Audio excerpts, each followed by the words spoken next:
Well, a multi-award-winning trio of writers born and raised in Brooklyn, New York, are set to begin shooting their feature film Flatbush this summer. Well, our News 12's Jordan Kissane chatted with the trio, who say their hope for the film is to inspire the Flatbush community and remind them that today's tough times are fleeting.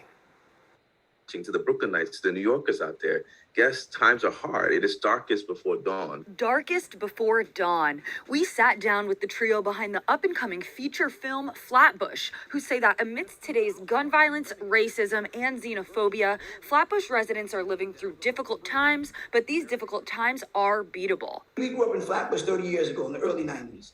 And during that time period, you saw gun violence, you saw high crime rates, a lot of car thefts. 30 years later, you find a lot of the faces have changed, but same situations continues to still go on. And the trio is born and raised right here in Flatbush. They say that the film will mirror the experiences had by the Haitian community living in Brooklyn during the early 90s to those that men and women living in Brooklyn today are experiencing too.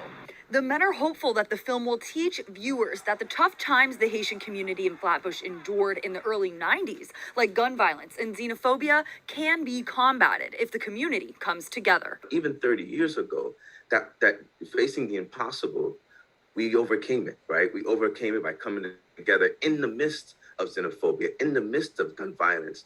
Next on the agenda, they say, we're looking for actors, especially Haitian American actors that can speak Creole, because we want to kind of make it more authentic and use the language in the film.